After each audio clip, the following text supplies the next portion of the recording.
Well, this is either for late Monday, October 20th, or early Tuesday, October 21st, 2025. It's another playoff edition of Baseball Today. It is presented to you by Mountain Dew Baja Blast. Looking for a refreshing citrusy kick? Go grab yourself a Mountain Dew. That is my man, Trevor Plouffe. I am Chris Rose, producer Dan, and intern Sawyer along for the ride as well. Okay, we have boiled it down from 30 to 2. Me? Oh my, what a frickin' series we just had in the ALCS. How you doing? I'm doing great. We got to give snaps to both teams here for providing such a beautiful series. I know Mariners fans don't want to hear that right now. A No. little pat on the back. Good job, good effort. But it really was. I mean, I hadn't been that excited about a series in a long time, and it provided awesome moments, stars coming up big, and then this, we're going to get into it, but that Springer homer, Incredible. the defining moment of the series, and just a beautiful 7-game set by these two teams. Absolutely incredible stuff. No question. And it's interesting because the middle of the series felt very soft. Like there were a couple blowouts, not real competitive stuff. Still some interesting things that happened. But then we get to the last couple of games and just the emotional ebbs and flows from the 8th inning on in game 5 until the end of this thing. It just was fascinating and riveting, and there's so much to digest. But let's get you to game 7, where the Blue Jays were just a few outs from being eliminated. They were trying to get there for the first time since 1993. Seattle was trying to get to the World Series for the first time ever. The Mariners were clinging to a lead. They went to one of their better arms in the bullpen, not their best, and one of the great postseason clutch hitters of all time came through. And a swing and a fly ball to left field. Back goes a Rosarena. She's gone. Payoff. And for the first time in 32 years, the Blue Jays have won the pennant. When you signed to stay here in Toronto before this season, is this exactly what you had in mind? Yes.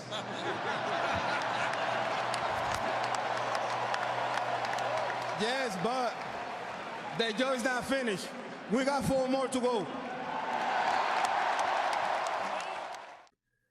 I mean, he could run for prime minister right now and he's good, right? Is that what they have in Canada? I forget what they have. What do they have there? I guess I'm confused. Whatever it is, he could run for it and he'd win. What kind of question is that right there, though? Okay. Well, listen. Is this what you thought was going to happen when you signed? Are you happy you won a series? Yeah. But you know what? His delivery made it worthwhile. You could say whatever you want about the question. His delivery was fantastic. He's the ALCS MVP, Vladimir Guerrero Jr. But let's get to his running mate in George Springer, a guy who, after what we saw in Seattle, taking 100 miles an hour to the kneecap, we weren't so sure he'd be available. He played with a brace in game 6 and then unraveled a stadium with a swing in game 7. But you kind of expect it with him. I mean, he's been clutch time and time and time and time again in the postseason, homer after homer.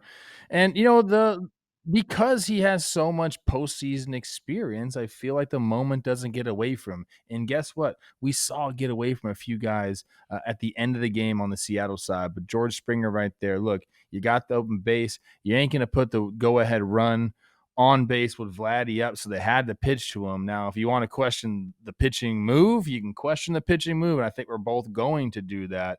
But give credit where credit is due. I mean, pulling the hands in right there, got the pitch he wanted, didn't miss it, didn't beat it into the ground, elevated it, put the team ahead for good. Like, what else is there to say, man? Like a real bulldog series from him. Like, that knee is not feeling good. Yeah, look, he could take a few things here and there to alleviate the pain, and the adrenaline's going to kick in, so he probably didn't feel anything that during that at bat, especially not running the bases, I'll tell you that much.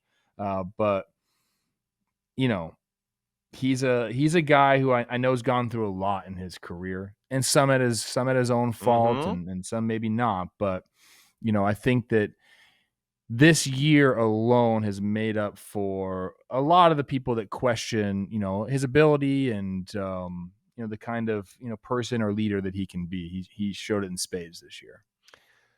Yeah, there's only 2 guys in the history of the sport that have more postseason home runs, and it's Manny Ramirez and Jose Altuve, and we understand that's got its own category because for the longest time, you only had one series to play, and that was the World Series. And then in 1969, we get to divisional play, so they added the LCSs, and that's all we had. And then eventually we added divisional round, and then we eventually added wild cards. And so, there's more games. So we understand all of that. The fact is, you got to be a damn good player. You got to play on winning teams, and you have to be able to deliver. And that is exactly what George Springer has done, no matter what you think of his career, no matter what role he played in the 2017 Astros, all of that sort of stuff.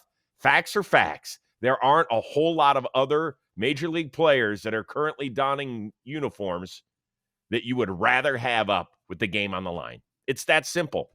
Now, let's get to the decision. First of all, let's start with this because Lucas was on deck. It wasn't Vlad. There was That's only true. one out. There was a base open. Would you have pitched to Springer?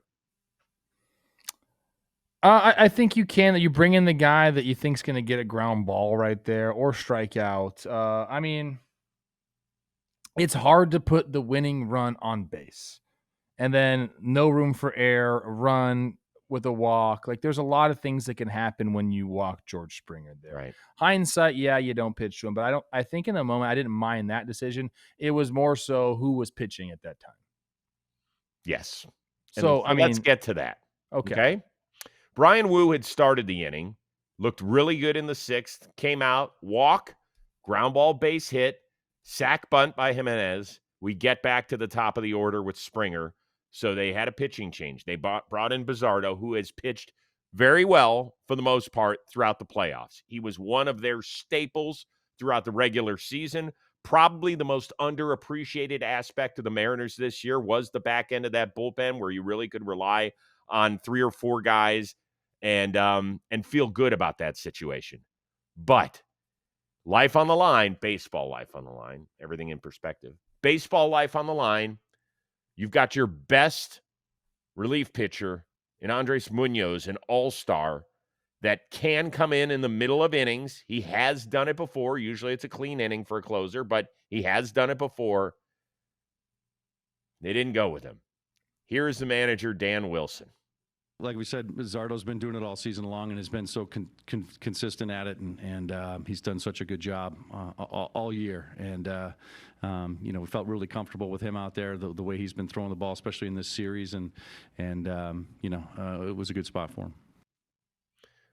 Okay, so we know the whole hindsight is 2020, but I tweeted out the minute Joe Davis brought it up on the broadcast for us all to hear. Like, why isn't Munoz up at this point? And John Smoltz kind of danced around it, but I thought Joe Davis hit it on the head. Like, you've got your best reliever, use him. Yes, you'll figure out the last 3 outs. It's not perfect situation, but guess what? By the time Munoz got into the game, they were losing.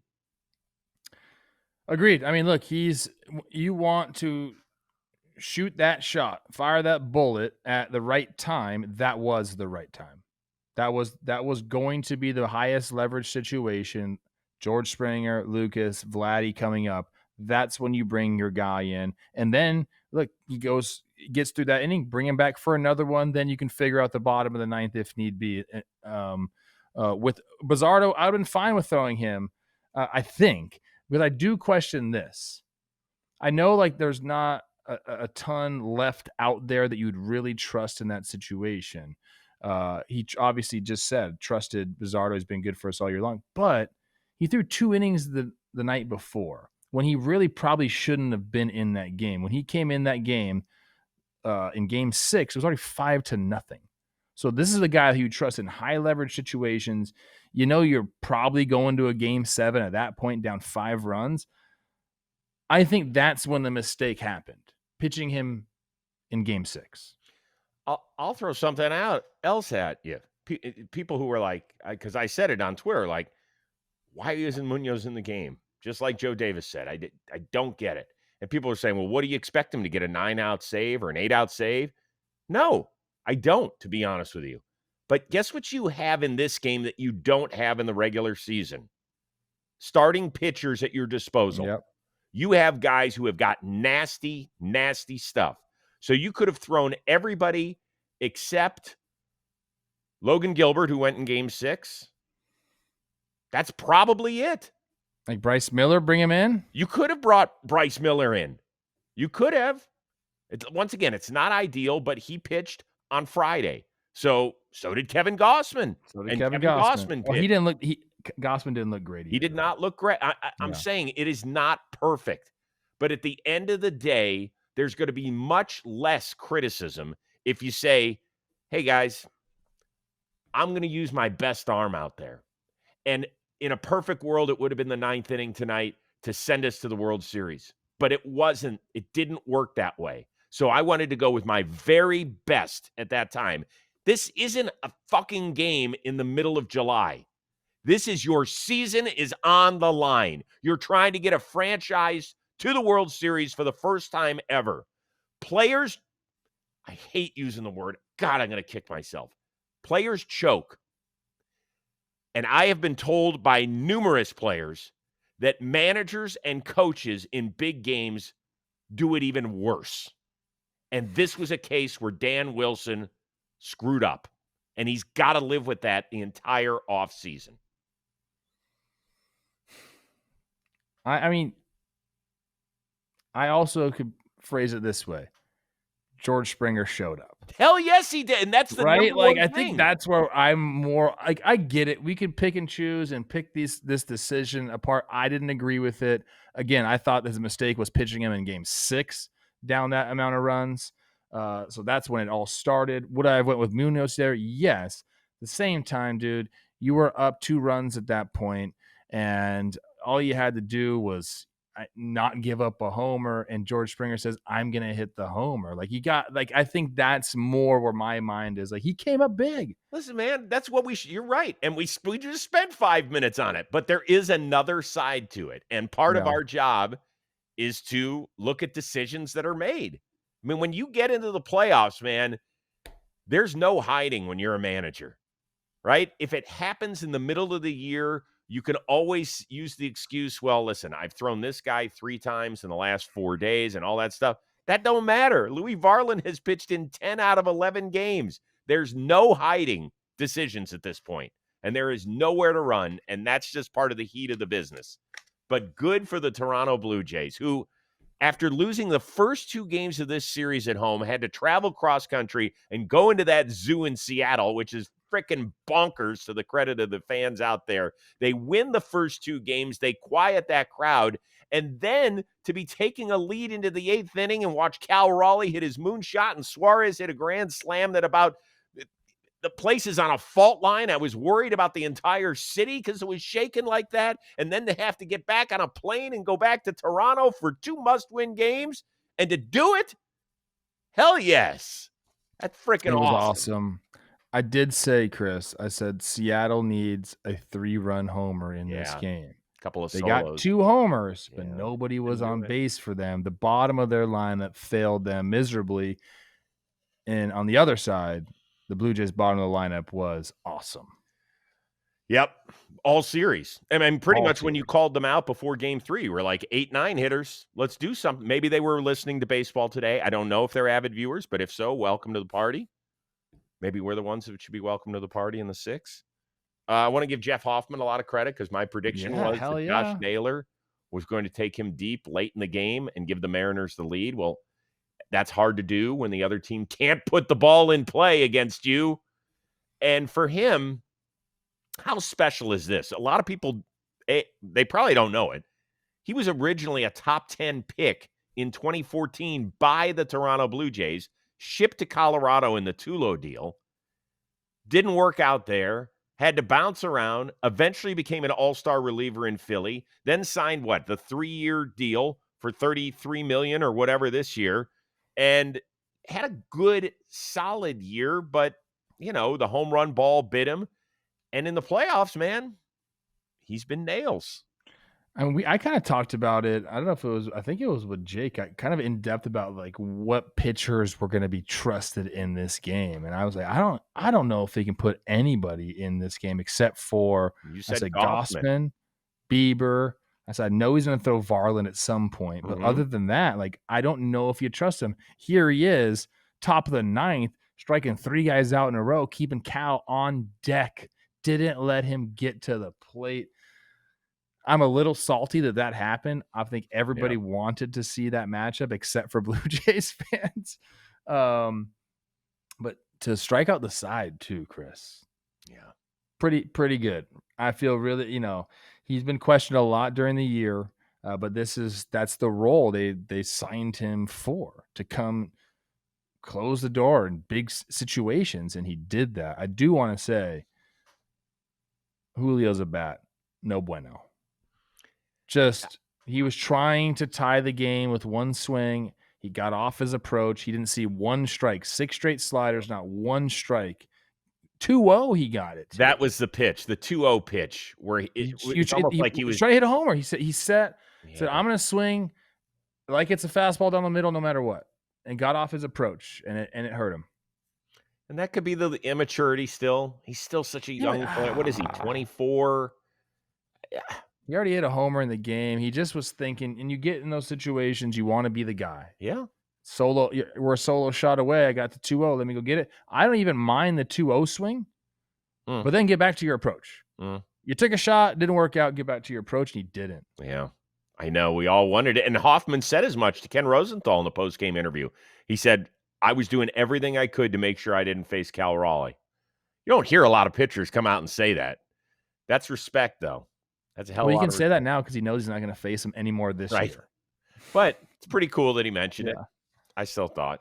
All right, Blue Jays fans, how you doing, man? Good for you. I think it's awesome.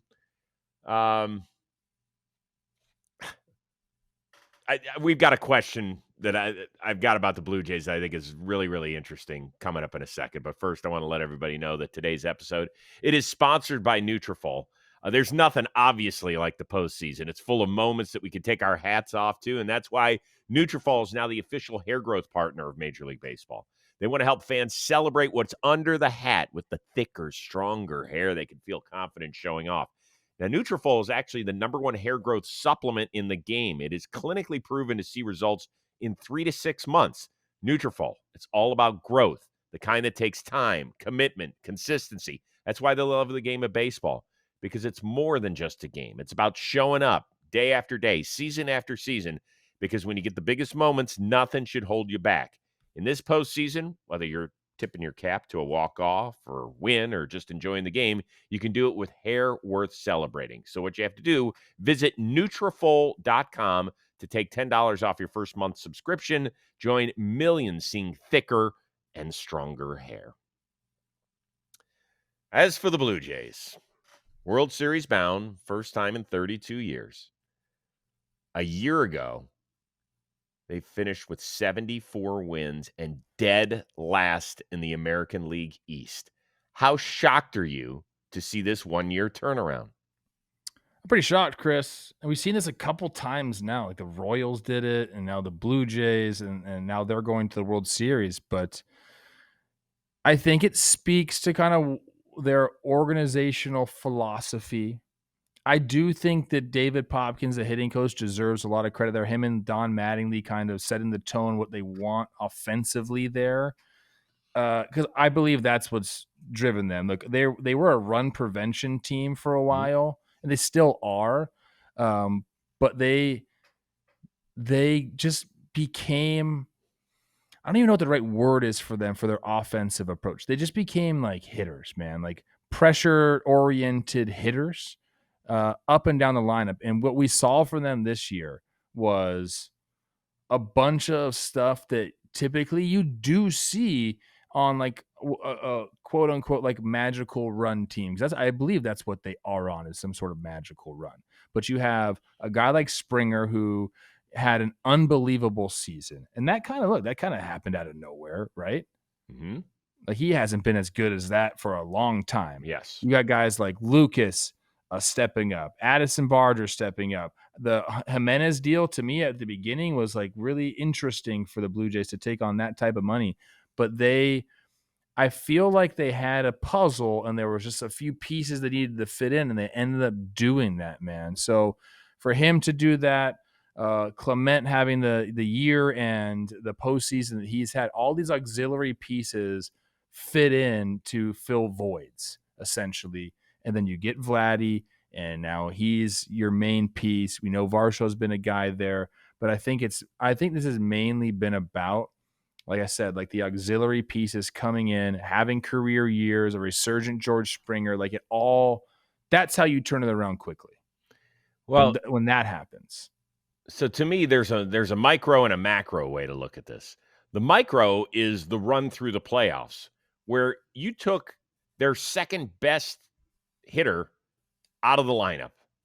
Bo Bichette, who, by the way, John told John Paul Morosi that it's going to be go time in the World Series, and we'll certainly have plenty of time to chew on that. But what a year he had. And remember, he missed 30-plus games this season and finished second in hits. Like, he is a hit machine. He is a factory there in the middle of that lineup. And to not have him for one at bat to take down the Yankees, putting up 34 runs in 4 games with 50 hits, to then go take down Seattle in a 7-game series, that's pretty damn special. Oh, the guy that you paid $90 million to in the offseason to duplicate his 44 home run performance with the Baltimore Orioles a season ago didn't do diddly poo. No. As the old NFL coach Jim Mora once said, either during the regular season when he was mostly hurt and certainly ineffective, and then when they did put him on the playoff roster, they yanked him off rather quickly when they realized, yeah, this is not going to work out. So you take those. That's the micro. The macro, this franchise, I think after last year was this close to being imploded. Yeah. I think Mark Shapiro's been there a decade as the president. Ross Atkins followed him there and has been the GM there, and people wanted them gone, out. They were like, what are we doing? We've got some talent here. It hasn't worked out. These guys should pay with their jobs. They should be, and you know that, Blue Jay fans, because I heard from a lot of you, and I certainly can understand it. A decade is enough time to try and accomplish some stuff, and they couldn't do it. And so when they had 74 wins a year ago, it would have been the perfect time to bid adieu. My guess is Schneider would not have stuck around, even though he's only been the full-time manager for 3 years. You know, who knows? He probably is gone. And then who knows what happens with Vladdy if there's a new regime there, right? You think that he gets the extension, but you just don't know. And then it could all go to shit.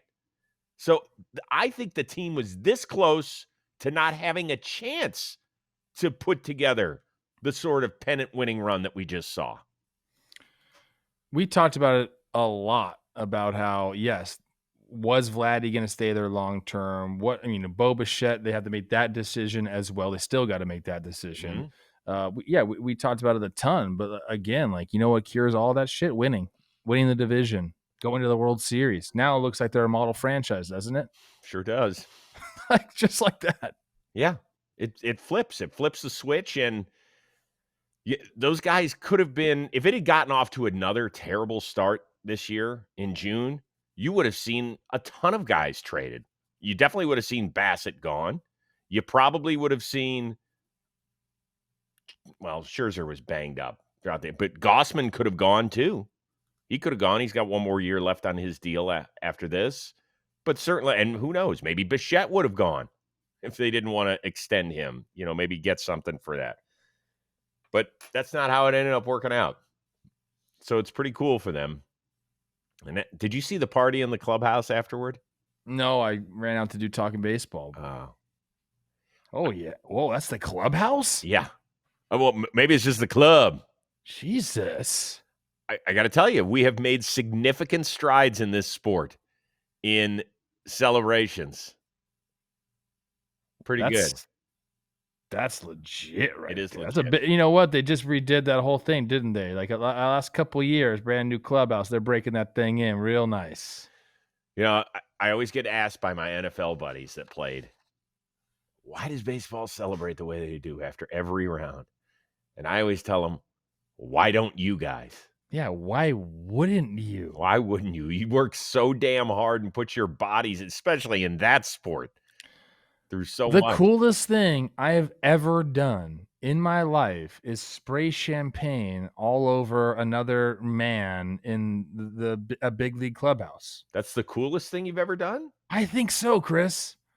Yeah. Olivia doesn't watch this, right? I mean, look, yeah, I'm not talking about look, you know what I'm saying. Oh, okay. I got it. Professionally. When did you do that? Was that 2010. I only did it once, baby. AL Central champs. Let's go. We took down your freaking Indians at the time. so? Where were you when you celebrated? We were at Target Field. We had to wait for the A's beat the White Sox or something like that. I've told this story before. No one wanted to celebrate because these guys had won 6, 7, divisions, like not in a row, but Yeah. a lot of divisions at the time. So they're like, yeah, like it was September 16th, dude. Like we were crushing it. And Michael Kadire said, no, we're going to celebrate. You never know when it could be your last time. And guess what? It was my last time. And it was awesome. Don't tell Olivia I said it was the coolest thing I've ever done. I'm going to hold that over your head. It was. Oh my gosh. It's so fun. I mean, I did it even in the minor leagues when it's like, who really cares? It's still awesome. But at the big league level, oh my gosh. Do you use champagne at the minor league level, or is it like, It's a lot of beer. I was going to say, it's probably like 6 months. It's also a lot of beer in the clubhouses here too. Yeah. Yeah. George Springer had a 959 OPS this year. Yep. Do people realize that? He had a 399 on base percentage. This is a miracle year for the Blue Jays. I am sorry, dude. Ernie Clement putting a 4.3 WAR up. Yes. It's all shocking. And I missed out. Like you said, Santander did nothing. I missed out, man. I picked him in 23 and 24 to be the AL pennant winners, and I had enough. I had moved on from the Blue Jays. I just said, that's it. I'm good. I can't do this. Where's Davis Schneider? I don't know. He's rocking a great stash. He's just on the bench, huh? Yeah. My guess is you'll see him. You're going to see him against Blake Snell, I think. Who are we going to see? Because we were talking about that. Okay, Bo Bichette. Yeah. Going to be on the roster. Okay. That means that George Springer most likely has to go back and play center field, which I'm sure he'll be fine by that time. Whoa. Or not center field, excuse me. The outfield is what I mean. Yeah, you're not putting him in center field. No. He's gonna go back and play right field. Right. And then you're gonna have Varsho out there in center. Barger not gonna play against Snell. Right. But against righties, he'll be at third base. Bichette's probably in a DH. Jimenez at short. Clement at second. IKF out. Timeout. Repeat that one more time. On the infield? Barger against a righty. Barger at third. Huh? Jimenez at short. Uh-huh. Clement at second. And Bichette at DH. Yes. That's what you have to do. I know, but this is a team that values run prevention, and Springer is... You think he's going to be sitting? No. Well, one of him or Bichette has to play the field. I know. Yeah, you can't put Bo Bichette out there in the field because it also just downgrades your defense. It just does. They have some interesting decisions to make. They do. It makes their bench better. Of course. You could use that. We're going to get to our first blush at the World Series momentarily. But first, based on hundreds of millions of real-world tests, the experts at Ookla Speed Test, they have spoken. T-Mobile is now the best mobile network in all of America, so you can keep up with all the baseball postseason action, from the ballpark to the backcountry. Why is that? Because T-Mobile has got the most advanced 5G, the most towers, and a signal that goes farther than ever.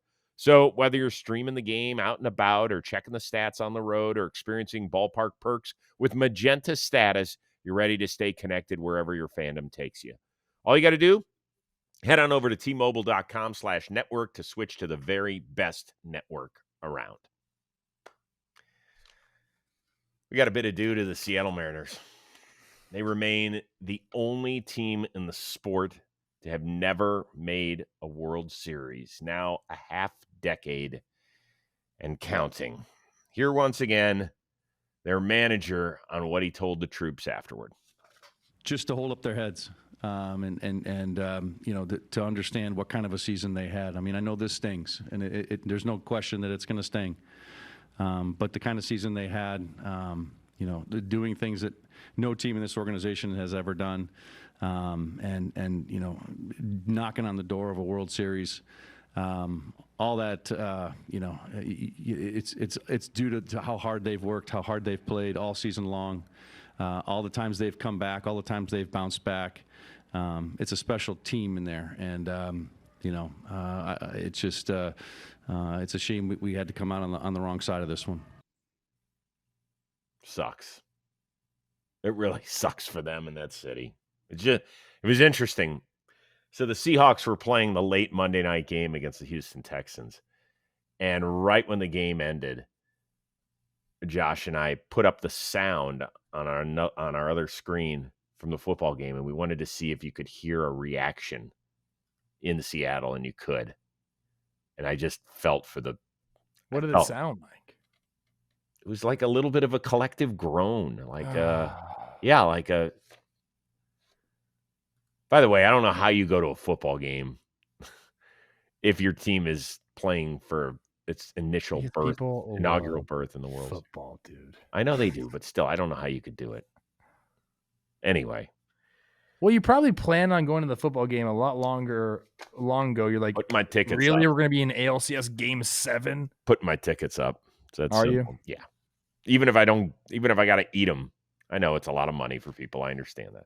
Anyway, we're not here to discuss that, although I think that's an interesting part of it. How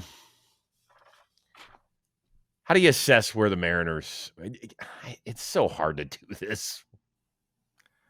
I assess that they're going to take a step backwards next year. Do you? I really? mean, You well, think so? okay, hold on. Let me rephrase that because that's very harsh. They're losing some main pieces here that they brought over that really helped their team. Josh Naylor, Eugenio Suarez, guys they went out and got. Those guys are free agents. Okay, so like those are holes that you have to fill. I think you're going to have to fill a 60 homer, 125 RBI season from Cal Raleigh. It's very hard to duplicate something like that. Like this guy gave you an MVP season. Those don't happen every single year. So like you're going to have to, like, I'm assuming, and look, I know he's a great player, but like you have to imagine the numbers are going to come down to earth a little bit. Do you believe in that? Yeah. Because I do. I do. The thing is that their pitching staff is probably in the best situation of anybody in the American League in terms of guys that are... But it's been that way for a long I time. know. It wasn't great this year overall. Dealt with some injuries. The numbers were down a little bit. They were horrible in this series. So you got to admit that it was not a good series for their starting pitchers. It just wasn't. No. So like they've had that. You had a massive bookend year for Jorge Polanco. So that's interesting. He's also a free agent. Well, he's got doesn't he have a mutual option? So he'll get out of that, I guess. He has a mutual option, and this year, I mean, I don't know what it's for. Let's see what it's for. $8 million, I believe. $8 million. So look, there's a lot of things they're gonna have to figure out, man. And I think they hit on a lot of moves that they made. Again, like the Cal Raleigh year, that those don't come around every single time. They did a good job at the trade deadline, filling some holes. They had some magic going on. And now it all seems like I don't see them as a team on an upward trajectory. Do you? I mean, it's hard to get more upward than playing in the last game of the American League season. Yes. Going next year, do you think they're a better team next year than they were this year? I don't know. I mean, they've got a lot of good returning pieces. I think Naylor is critical. I mean, I think that they do have to pay him. And they're not paying a ton of their starting pitchers a lot of money yet. If you want to go that route and free up a little bit of dough, maybe you get one of those guys to go who are starting to earn some money in arbitration, right? Logan Gilbert's going to earn some money, although I would not get rid of him. They might have to trade from that surplus. That's what I'm saying, is that it's possible. But they've they don't have a ton of free agents outside of the corner infielders. I think Caleb Ferguson is one. You Those are mentioned huge parts of their I team know and it is. And offense. you're not gonna bring back both Suarez, who I don't even know if I would, and Naylor. I would make Naylor priority number 1. He's still in his 20s, plays good baseball, has great energy. I would do it. But overall, I'm happy as an organization that they've got past the 54% line. I really am, because Jerry DiPoto, who for a while I thought he was getting paid by the transaction. Remember there was a run he was going on where it felt like he was making a gazillion trades, but none of them felt enormous and franchise changing for the most part. There were some. The Luis Castillo, I thought, was a big dip in the pool. I like that a lot. But then this year, when they knew they had a good team and they first went out and got Naylor, and then it wasn't like Suarez was 24 hours later. There was, several days after that where there was a little buildup, and then they got him. When there were a bunch of other teams that were apparently in on it, and they were like, we're bringing Gino back. Now, he wasn't great up there. He had a couple of huge moments in the playoffs, but he mostly wasn't great. Sure. But they went for it. And it really felt like the first time the Mariners were like, we're not just playing the percentages. We're going to fricking go for it. And they did it. And they came back and they took the lead from the Astros and they won the West. And then they won that amazing series against the Tigers. And they had a really good shot at this one.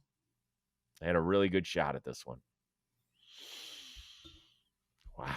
Maybe I'm not obviously familiar with like who's in their upper level minors, since I know who Colt Emerson is, and he's a shortstop. So like, are you going to get off JP Crawford and go to him? Like, there's a lot of decisions that need to be made.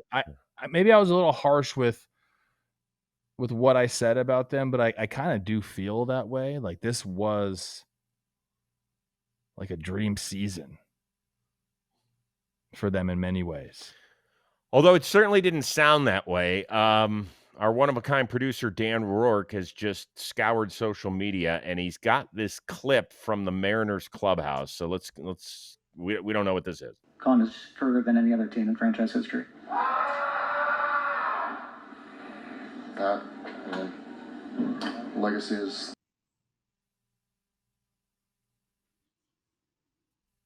I mean, I don't even know what to make of that. That's Brian Wu being interviewed, for those of you that are... That wasn't him screaming. No, that was Brian Wu being interviewed, and then we don't know exactly who it is. It's not... Play that again. Having gone is further than any other team in franchise history. That could be a Josh Naylor scream right there. I'm not going to sit here and guess who it is. That's not fair. That hurts, man. It does hurt. And by the way, it's their clubhouse. I can tell you this just from experience. It stinks going in the losing clubhouse. It's not fun. It feels invasive. I understand why it has to be done. There are stories to be told. 99% of the people that you cover are wonderful and understand why things have to happen, but it's just uncomfortable. Nobody likes doing it. It's not good.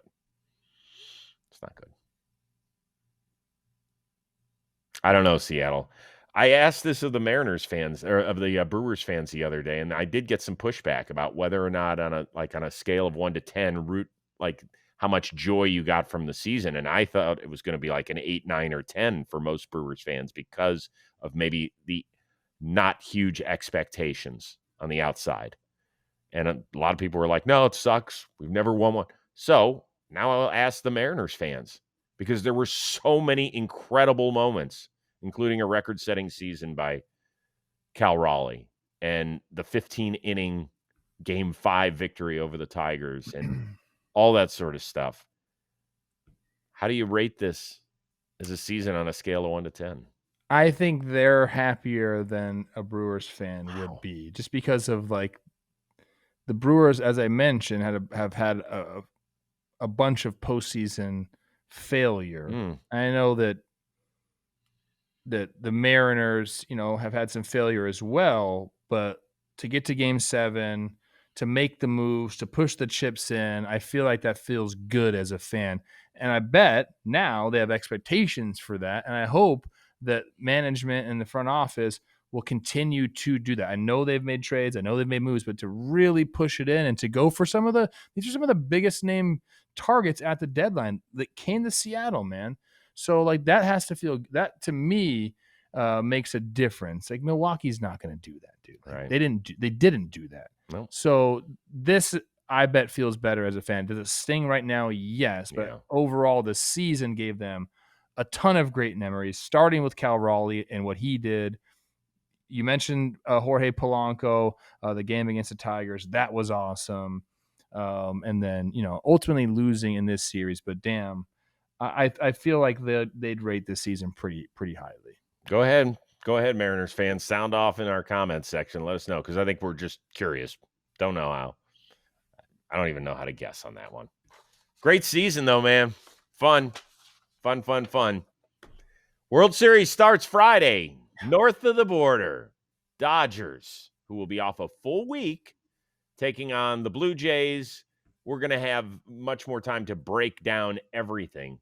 But maybe what's one or two things that you're most interested in? Just first thought. Wait, I'm sorry. I totally missed that right there. What did you say? All I asked was, what are your thoughts? Like your first thought? World Series. Yeah. Dodgers are scary. No doubt about that. I don't like the color matching of the uniforms. That's like one of the first things I thought of. I do like the East-West Coast situation. I do like America versus Canada situation. Okay. I like stuff like that. And I think you can play it up in like kind of make it like a rivalry type aspect. So that gets me going a little bit.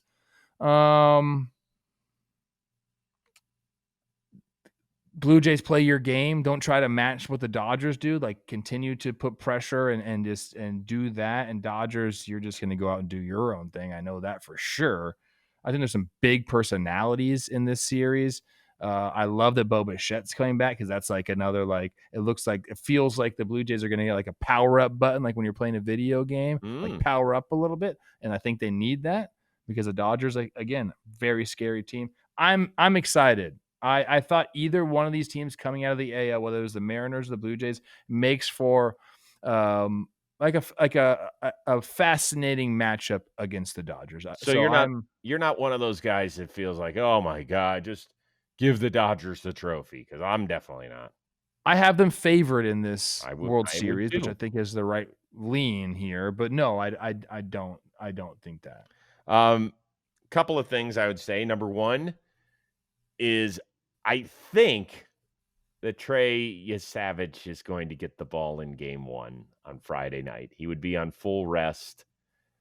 I think that would be amazing for a 22-year-old who's made less than 10 big league starts to face the defending World Series champs in Toronto. Now, he's made 3 starts in the playoffs. 2 have been studdish, and 1 didn't go so great, or as great. I would love to see him throw the first pitch of the World Series against Shohei Ohtani. I think that would be amazing. So, John Schneider, I'm not telling you. Splitter, right? It's got to be a splitter. I guess so. And he could have Shohei swinging out of his shoes on that. It's possible. The other thing is, Shohei and Roki flirted with the Blue Jays. For God's sakes, we were tracking a plane that didn't even have Shohei on it to Toronto. We're like, oh, it's on its way. It's on its way. Do you remember who it was? Yeah, it was the guy from Shark Tank. My good buddy Robert. Yeah. So I hope they get him to come into this somewhere. Like, some company needs to take advantage of that for an ad. Better yet, don't you think that Drake and Kendrick Lamar have to shoot a commercial quick? No, they're not going to do that. It is and Jake actually said to ask Rosie who he's picking in that, like, who's the better rapper? Like, who would you rather listen to? He told me to specifically ask you. Okay. Brady's a huge Kendrick Lamar guy, so That's who Okay. I think there's more street cred in Kendrick Lamar for you. So, Yes, right. absolutely there is. But Drake put out a video of him. Do you think he's breaking down, Addison Barger's I defensive metric? wonder if he shows up at a game. He's going to. Absolutely 100%. They better win. 100% he's going. There's a lot of fun things in this series. I truly believe that. I was going to say, like, kind of stick to your game plan, but the Brewers did not. Contact-oriented team did not fare well against the Dodgers, so maybe you got to switch it up a little bit. There's also fun stuff in terms of Don Mattingly making his first World Series, 4 decades as a player, a coach, a manager of the Dodgers, getting to do this. That's really fun.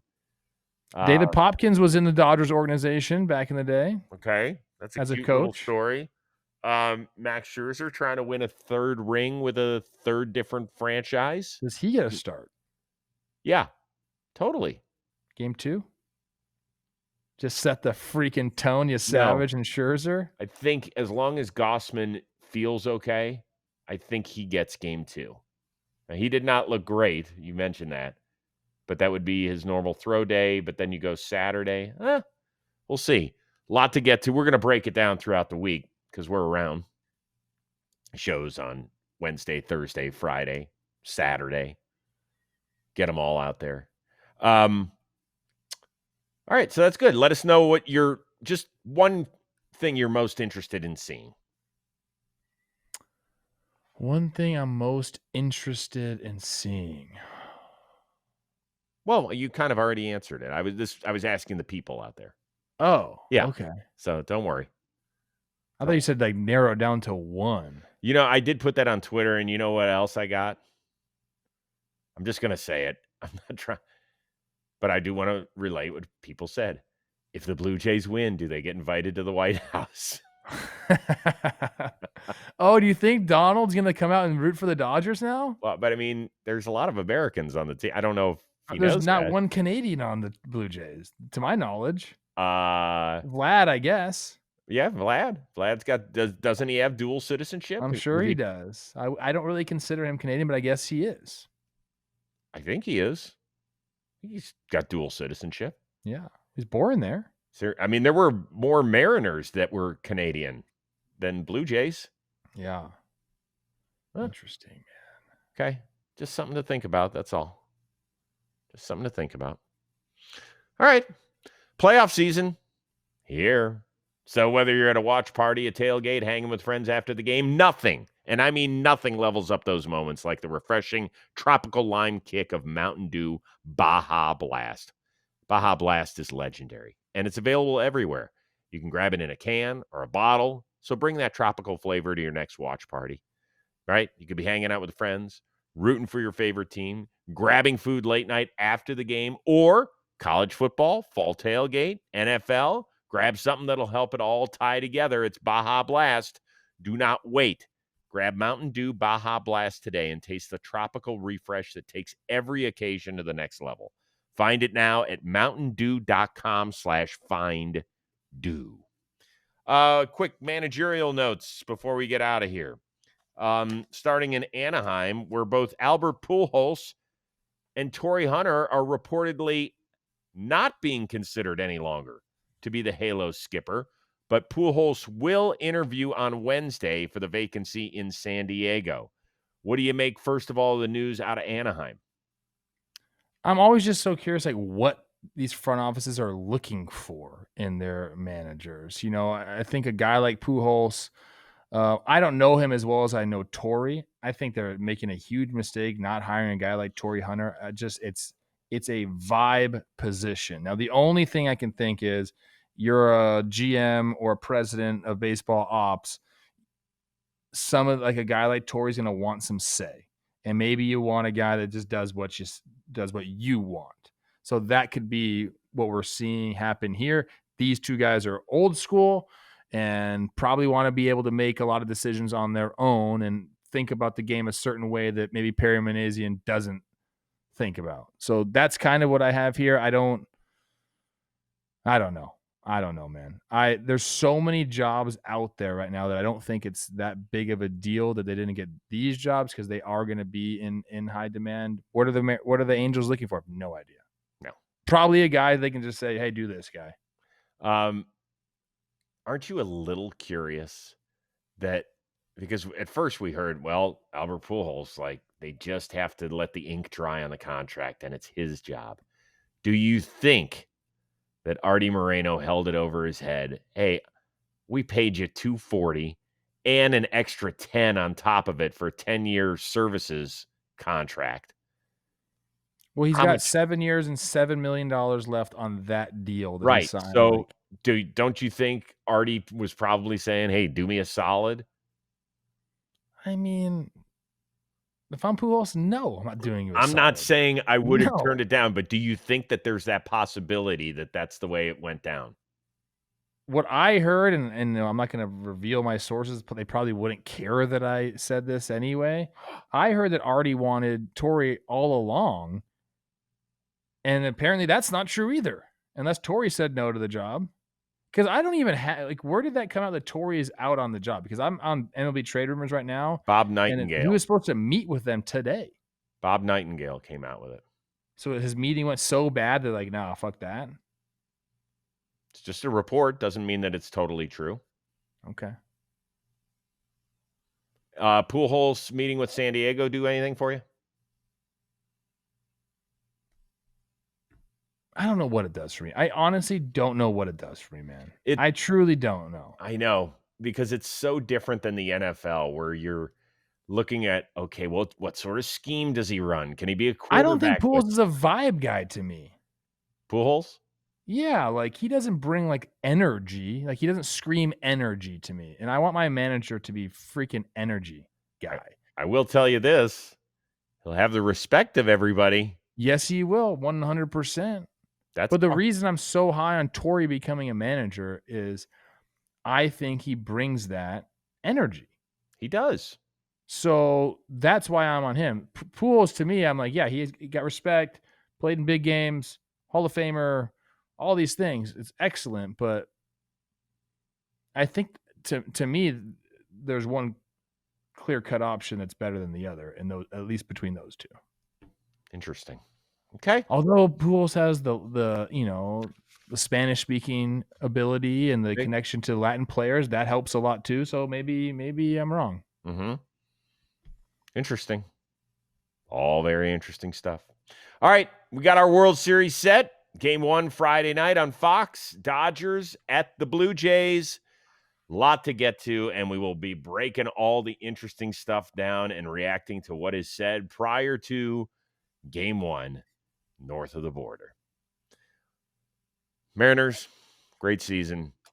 Seattle fans, hang with them. Let's see here. I think I got one other thing I got to do before we get out of here. Yeah, I got to do this. Slashline. It's the new way to shop for your favorite gear at John Boy Media's store. It's the same JM merch team, same awesome designs, just a better, cooler website, better experience, better name. Slashline's all about showing off your favorite team, your favorite player, your favorite moment, loud and proud. So all you have to do is click the link in the description to shop now. Go get your gear. And we appreciate your support oh so much across all of our channels and platforms and everything else that comes along with being a community member here at John Boy Media.